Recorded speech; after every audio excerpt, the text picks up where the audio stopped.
Welcome to the Water Trough, where we can't make you drink, but we will make you think. My name is Ed Drozd, the Small Business Doctor, and I'm really excited you chose to join me here as we discuss topics that are important for small business folks just like you. If you're looking for ideas, inspiration, and possibility, you've come to the right place. Join us as we take steps to help you create the healthy business that you've always wanted.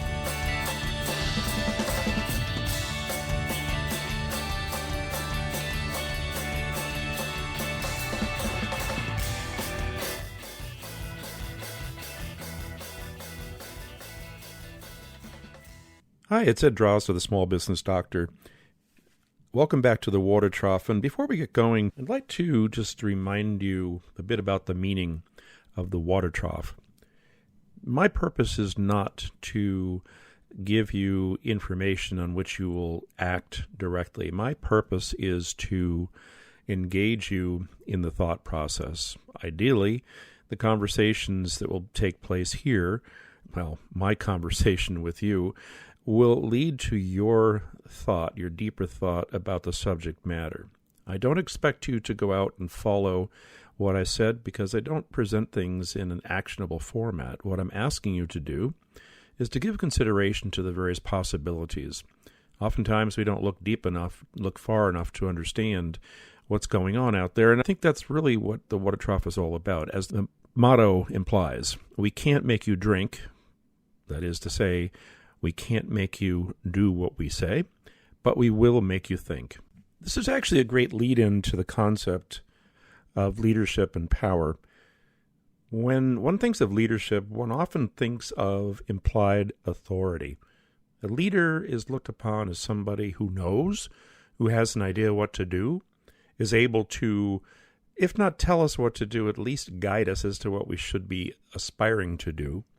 Leadership directing us to perform or to behave in a certain way.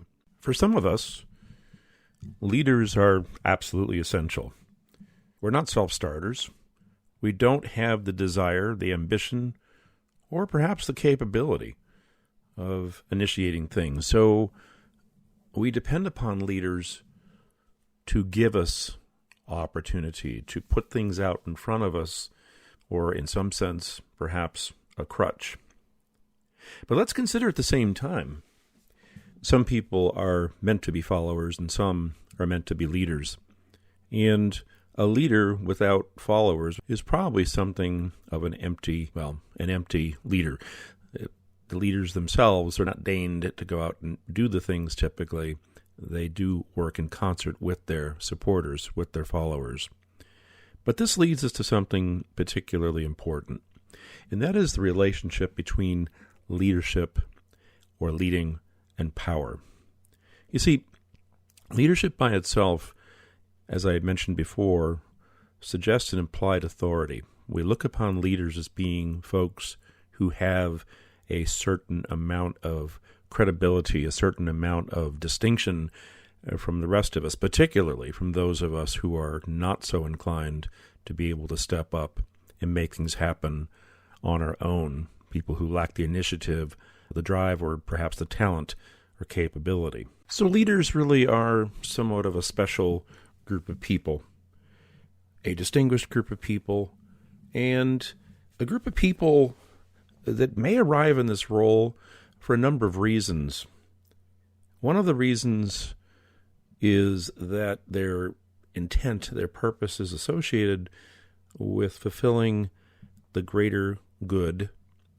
And on the other hand, are people who want to lead for the benefit of themselves. And herein lies the relationship between leadership and power. Power comes in two forms. One of these is socialized power, and socialized power is when our endeavor is to do things for the greater good. On the other hand, we have personalized power, power that is intended to serve the person with the power. So when we consider that leaders can come from one of two orientations, that is, looking out for the greater good and looking out for their own benefit, we can see that the relationship between power and leadership, power and leading is pretty straightforward. Power is essentially the ability to influence others, to do things, to take action, to make things happen. In contrast, leading is the ability to inspire others to do things, to wish to do things, to want to make accomplishments. So inspiring and influencing are pretty close in nature. One is more of a cognitive thing. When we inspire people, we reach out to them at a certain level where we might say they buy in to what the idea is. Influencing is a little bit more creative. Influencing is where we may exert some sort of pressure to accomplish things, to do things. So we've established that one cannot lead without power. One cannot inspire to get things done without exerting some sort of influence to have people follow through. What really matters here, what is at stake, is the credibility of the leader, the well-being of the follower, and the outcome of the relationship.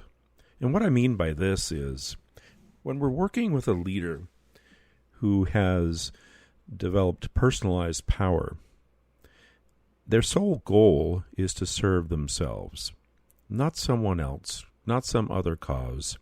It is very self-centered. And of course, we see these things all the time. On the other hand, those leaders who desire to inspire and influence others for the greater good, these folks who are employing socialized power are going to provide an outcome that will be broadly beneficial, not just serving the whims or the desires of the leader. I think the important takeaways here are these. We've identified the relationship between power and leadership. We know that they go hand in hand and that leadership does not exist without power. The opposite way, of course, is not necessarily always there, but leadership does require power. And there are choices to be made here. For the leader, the choice is, will the power and leadership that I express, that which I deliver, be designed to serve only me, or will it serve a larger purpose, a greater good? On the other hand, the followers, those that work with leaders, on behalf of leaders, they have to ask themselves a very important question as well. What is the purpose of my leader? What is their goal? Does it serve them and only them? And if that's the case, do I really wish to be actively engaged in this process?